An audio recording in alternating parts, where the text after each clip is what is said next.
Hey everybody, welcome back to the Food Forest. Today we're going to do a video on limits of growth, and we're going to be doing some math. And before that scares anybody away, I want you to understand that my goal for this, I've been sitting on this video for a while. My goal is to actually make this very understandable and maybe even, blow some people's minds and change the way that we think about how humanity can actually live on this planet.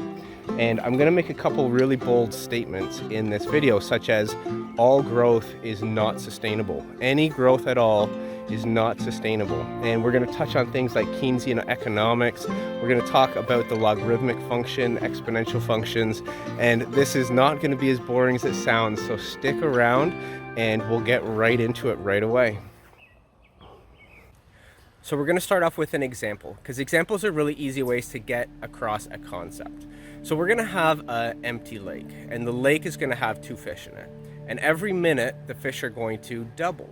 So after the first minute, the two fish become 4, and then 8, then 16, then 32, then 64, then 128, then 256, then 512, then 1024. So after 9 minutes, the lake is full. Now let's say after these 9 minutes, the fish actually find their way into a river, and then it opens into the ocean. And let's say that this ocean actually has room for, let's pick a crazy number, like say a quintillion fish. Okay, so that's millions, 3 more zeros, billions, trillions, quadrillions, quintillions. Okay, now to put into perspective how big a quintillion is, a million is a trillion, and then a million trillion, that's a quintillion. So just picture how big that is. It's ridiculous. So let's say that this experiment started at noon. So at 12:09, they actually outstripped the carrying capacity of the lake. Thankfully, they found that river and made it out into the ocean, and they've been spreading ever since. How long until they actually exceed a quintillion fish in the ocean? Well, we can figure that very easily with math. It's just 2 to the power x equals a quintillion. And when you solve for x, you get 60. So I set this up so that roughly at 1 o'clock in an hour, the fish, by constantly doubling, have actually exceeded the carrying capacity of the entire ocean. Now the fish are in big trouble because there's too many of them, and they've completely stripped the resources of their habitat. Clearly, waiting until you're at the carrying capacity of your environment is a really bad time to start to react. So they should have really started to notice things and react earlier. I think we can all agree on that. My question is, at what point would they have actually reacted? At what point are they scared that they're about to outstrip their tank? And while you think about that, I want to mention the sponsor of this video, which is Wren. Now, Wren is a company that helps you offset your carbon footprint. The thing that I like about Wren is the way that they do this is towards practices that lead to conservation and restoration of the natural habitat. One project that I'd like to bring up that Wren participates in now is actually protecting and saving the Amazon rainforest. Now here is a graph of the annual deforestation rate of the Amazon rainforest. And while it might look like things are coming down, they're actually starting to ramp back up. In the 5 years since 2012, the deforestation rate actually doubled. And we'll get into talking about what that actually is in terms of an annual deforestation rate, but it's roughly 18%. We're going to be talking about unsustainability in things that are even as low as 2%. 18% is absolutely bananas. And graphs like these also will give you a false sense of confidence that things are getting better. And even since 2018, the deforestation rate has continued to increase. So one of the projects that Wren is taking on right now is actually trying to identify the sources of those deforestation and then report them to authorities. Some of the deforestation is natural, and some of it's getting worse with climate change. These are things such as forest fires and just natural die-off at the edges. Now, governments are also deforesting the rainforest as well. But a big source of deforestation comes from illegal deforestation. And it's one thing to try to get Bolsonaro to stop deforesting the rainforest, but if we can stop the illegal deforestation of the rainforest, that is still also a massive savings. So what Wren is doing is using satellite imagery to try to detect areas of deforestation and then sending drones up for better information. And then with that information, they can go and pressure organizations and governments to hunt that down and stop.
governments for policy changes or carbon sequestration, check out the link in the description below. Now, Ren has also improved the offer to Canadian Permaculture Legacy viewers. If you sign up now, your first month is actually going to be free. So there's no risk to signing up. So check out the link in the description below, sign up, enjoy your free trial month, and see what kind of things that you have available to you in the membership tools. So now let's continue looking at the end of growth. And remember, the goal here isn't to be afraid of what's coming, but to understand what's coming, and not put our head in the sand, so that we can be as prepared as possible in our individual lives for the realities of the world that we're going to face. Let's get back to the question. At what point did the fish start to get scared that they might be in trouble? Now, because they double every minute, the minute before 1 o'clock, they were actually at 50% of the carrying capacity of their environment. When the fish were looking out across the oceans, half of it was barren. It was empty. It was completely open for expansion and exploration. That was at 12:59. At 1 o'clock, they were screwed. Now, as I said, thankfully, these fish were developing technology, and they actually developed space flight. Don't ask me how, but they're really smart fish. Now, these fish have actually found 3 other ocean worlds. The entire world is an ocean world, and it can support just as many fish as their home world. Obviously, there's tremendous joy. The amount of space that the fish have just found has quadrupled. How long does that give them until they're in big trouble again? Think about it. So if you answered not much time at all, you're right. At 1 o'clock, they were screwed on their home planet, but then they found these new worlds. So at 1:01, they actually have doubled again, and now the entire second planet that they found is full. And on the very next minute, the other 2 planets are full, and they're out of space again. Now, humans are really bad at evaluating these exponential growth functions, and it's because it really hits you, right? You're fine at 12:59, and all of a sudden, you're completely out of luck, and you're screwed at 1 o'clock, a minute later. Okay, so I can probably hear what you're thinking right now, that doubling is not sustainable, but maybe what happens if we don't double? And let's talk about now the time, the doubling time. What's the formula for doubling time? As I snack on some service berries here. These are great fiber, by the way. So the doubling time is just 70 divided by the growth rate, per unit time. So if you've got a 5% growth rate, it's 70 divided by 5, and then that is going to give you 14 years to double. If you've got a 7% growth rate, then you go 70 divided by 7, and that's going to give you 10 years to double. Now, this is a really easy way to calculate what the doubling time is. And for anyone wondering, what the heck is 70? Like, how does that matter? How does 70 matter? 70 just comes out of 100 times, because we're doing percentage. So 100 times the natural logarithm, which is ln of 2.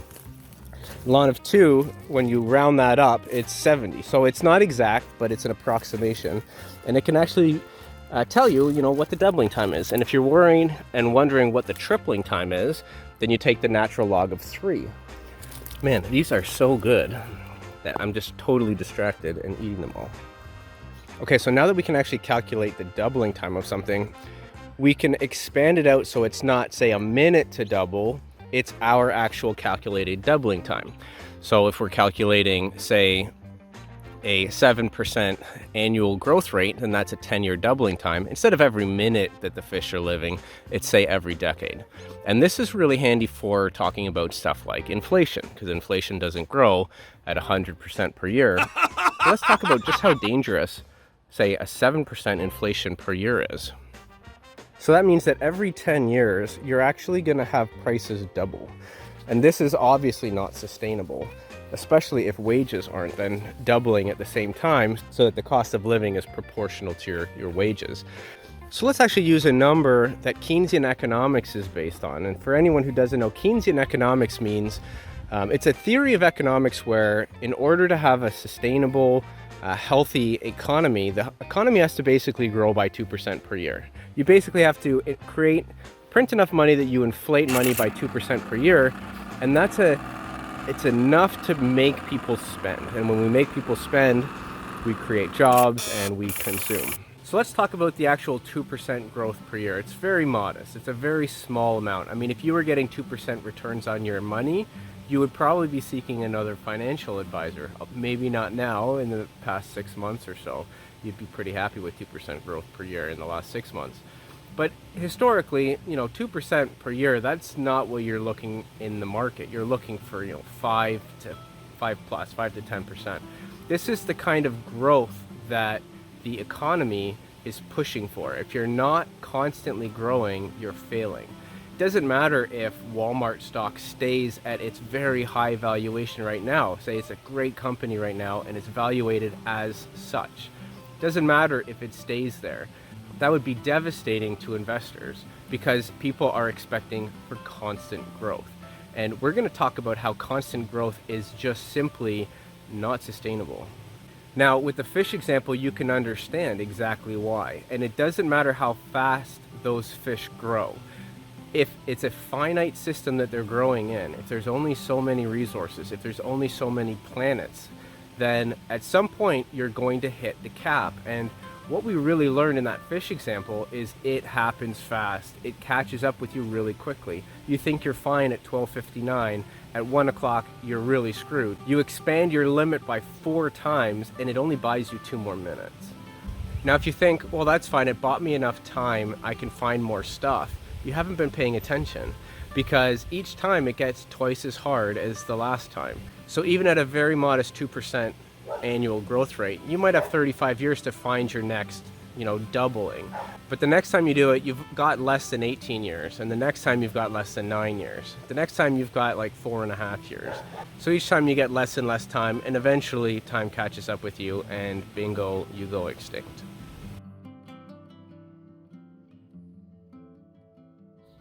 So you might be thinking, so what? So what if the economy grows? Isn't that a good thing? And the answer is yes, it is a good thing. It's a good thing for the advancement of humanity. However, it also comes at a cost. And like all things in life, it's not just an upside. There's a downside to a growing economy. The downside is that the profits come from consuming. The economy is driven off of the consumption of goods. And when we're consuming goods, we're consuming the resources that went in to produce them. We're consuming the energy that went in to produce them. And life's changed a lot.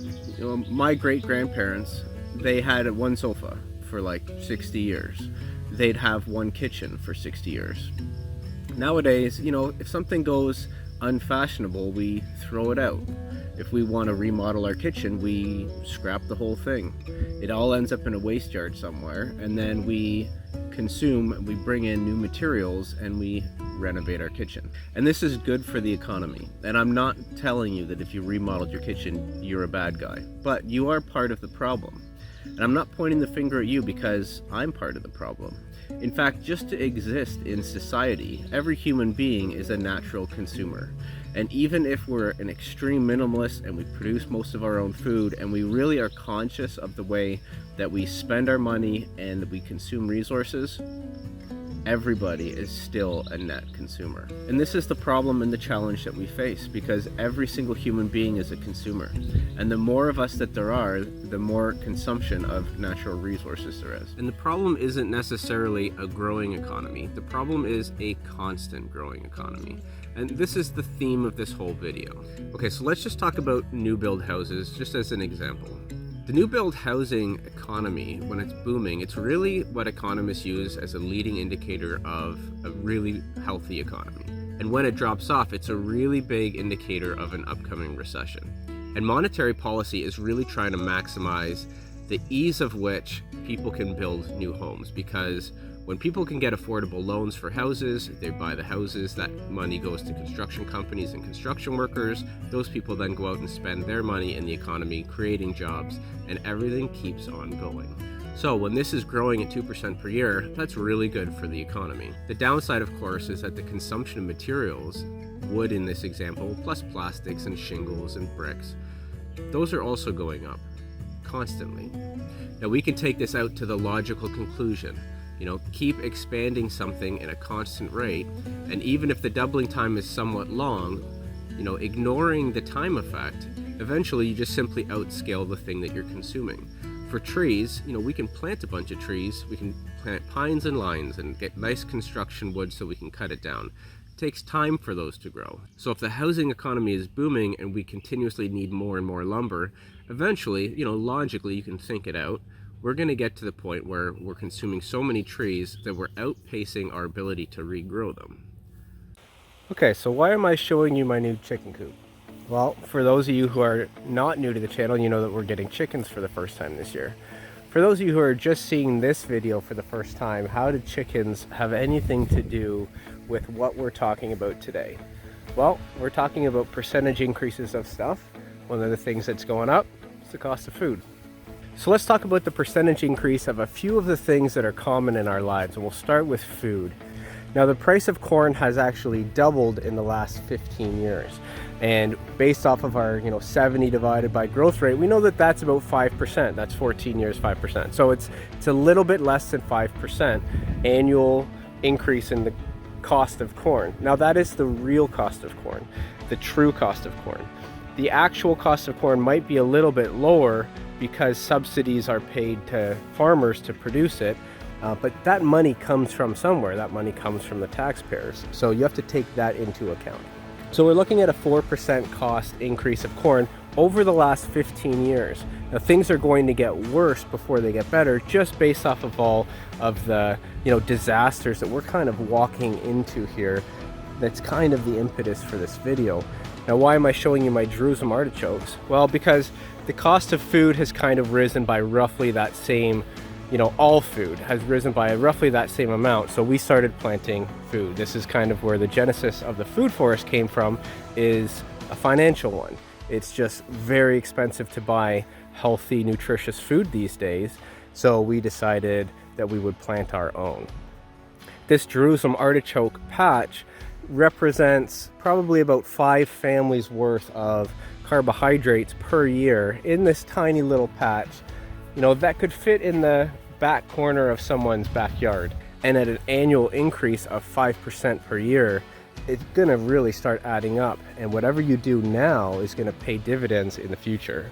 For anyone wondering why there's these little crop circles, it's because I've planted hazelnuts right in there, and I need to just clear some space out so that the hazelnuts can get up over top of this Jerusalem artichoke, and they will, because this one right here, that's a hazelnut there. So they'll get up over top of that, no problem. I just need to help them out a little bit. Now here's the grapes, and we're actually going to talk about more things than just the cost of food, but because we're at the gardens now, we're going to focus on that just for a minute here, because if you're not doing something to start growing your own food, you really should get started. I've been telling you this for probably 2 or 3 years now, but it's not going to get any better. It's only getting worse. And you can grow potatoes in boxes. These potatoes were almost free, and they're going to give me pretty much a year's worth of potatoes. I might even be able to sell some extra ones. And it's almost no maintenance. It's very, very easy to do. We grew our own compost, and then we also took advantage of some compost from the city, and we got that going as well. And we've got other annual gardens, and tomatoes and melons and cucumbers and lettuces and raspberries and garlic and onions and all that kind of nice stuff. We've got that all growing as well. And then we've also got the food forest. So we're really working on our food security here. And one of the reasons is to help save the planet. But a really, really good other reason is just because food is going up 5% per year. It makes economic sense. So another thing that's increasing is the cost of electricity.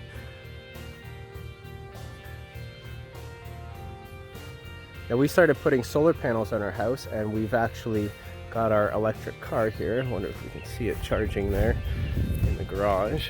We've got our Model 3 there charging away, and it's charging off the solar panels on our house. And the reason why we wanted to do that is because of the rising cost of electricity.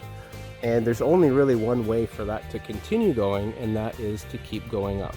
And I'll explain why now by looking at the global demand of electricity. And we'll look at some of these graphs here. So what I've pulled up here, and we'll kind of keep Lucy in the background because that's fun. So what I've pulled up here is the annual global consumption of electricity.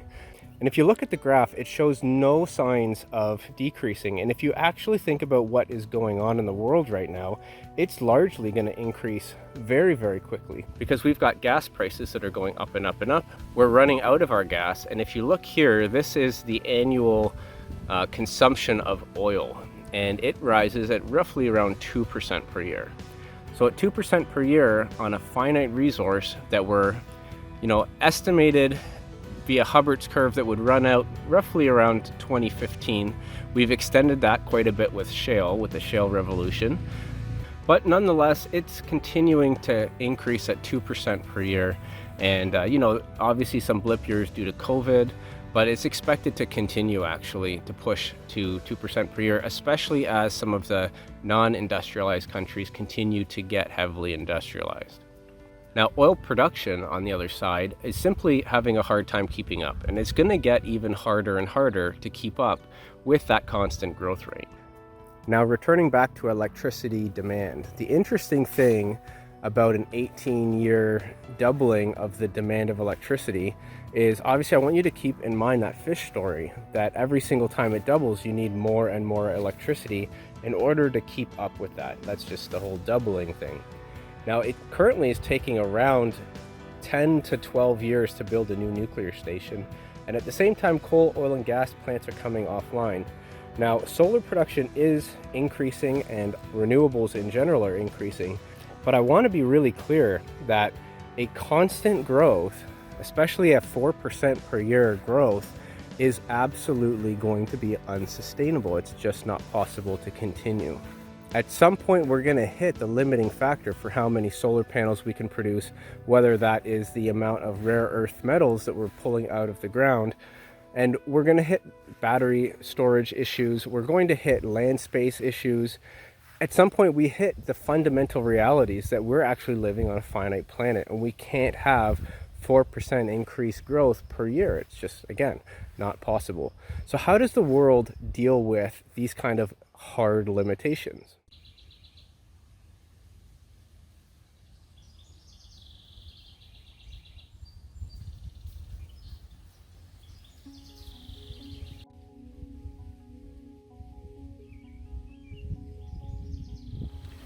Okay, now we come to the big one, the spicy potato population. This one's tough because there's really no good solution. And let me explain what I mean. If energy continues to grow, we can innovate. We can get solar panels on the rooftops of every house. That comes with material stresses, that those will have to be taken into account. It comes with manufacturing stresses. We can innovate fusion. There's things that we can do. If we start running out of our oil and oil production can't keep up to a 2% increase in global demand, at some point that's going to start impacting gas and oil prices. That will then impact the demand on those things. And we'll kind of flutter around in a region of, what humanity is willing to pay for coal, oil, and gas, which will largely transition that into a commodity for the wealthy. But we can also electrify our manufacturing and our vehicles, and that will help offset some of the pressure on coal, oil, and gas.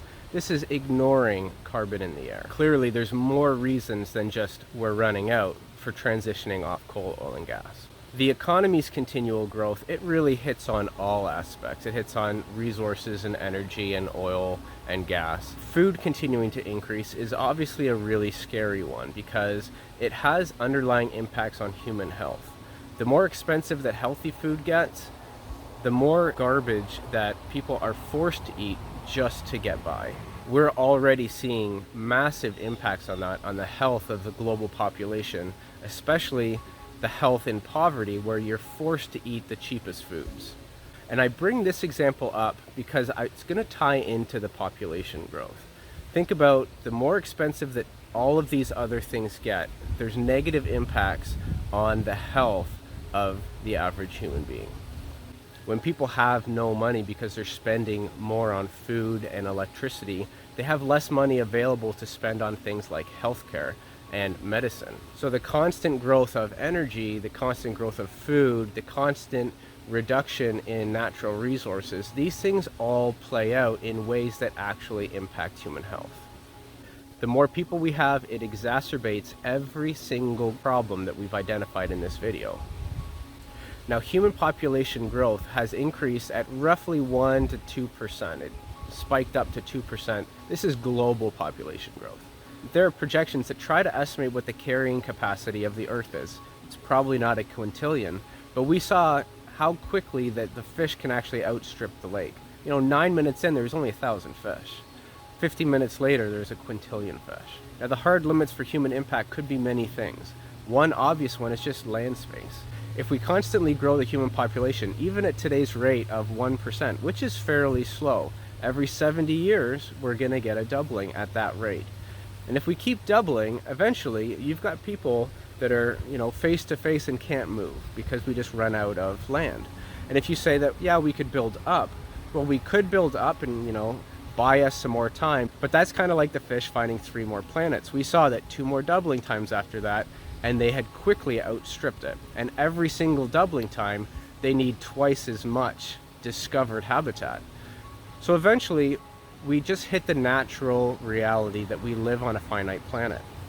And if we build up and up and up, we start hitting things like, where's all the material coming for all of these buildings? Where's all the energy coming from for all those buildings? And we start hitting the limits of all of these areas. We know that humanity cannot expand infinitely. And because we know we simply cannot continue to grow because every human is an actual consumer, we know that in some way, the world will stop us. And when I say the world will stop us, I don't mean that the world has intelligence and it's going to see us as a threat to it and stop us. I mean that us ignoring all the fundamental realities of things that I've talked about will cause things to happen that will reduce our population. For example, energy costs and food costs rising, who would have thought that they could translate into reduced ability to have access to healthcare? Or if foods continue to expand and we continue to put pollution into the air, we start to damage our waterways and our air, and we're breathing in unhealthy toxins and we're drinking unclean water. This leads to diseases and illness that impacts humans' lifespan. Human populations grow when year over year there's more births than deaths. So in order to reverse that, if there's more deaths than births, then that's where we need to go in order to stop this problem. And that's the tricky thing, because that is a terrible thing to say, but it doesn't make it untrue. Now, the longer that humans live, the more that impacts the global population, because if there's less deaths because people are living longer and there's the same amount of births, we're going to get more births than deaths, and global population is going to increase. So some of the things that increase the life expectancy of humanity are generally seen as really good things. We're talking about access to free healthcare, the quality of the healthcare, the quality of the food, human innovations, the cleanliness of our air and water. All of these things make us healthier and happier. Happier people are less stressed, less heart attacks.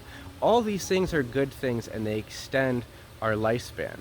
But the trickiest thing about this whole thing is that those actually just serve to exacerbate the population problem. The more people alive consuming more water means our aquifers run out. Our aquifers run out and we're going to start seeing wars fought over water, fresh, clean water especially. Humanity has fought wars over things as trivial as salt. Salt was a huge point of contention in the Middle Ages because salt was access to food storage. Food storage was survivability. Wars were fought over salt, which seems silly to us now, but it was a matter of life and death. When water becomes a matter of life and death, we're going to see wars fought over water. Wars cause deaths, and as terrible as that is, it actually serves to alleviate the problem of overpopulation. Disease and famine, those things help alleviate the global population problem. This is one area where everything is backwards, and it's very difficult to talk about it because the things that actually get us out of this problem are terrible, awful things. So why am I saying these objectively true yet terrible things? Because ignoring the problems that we face actually just allow us to continue to walk towards them.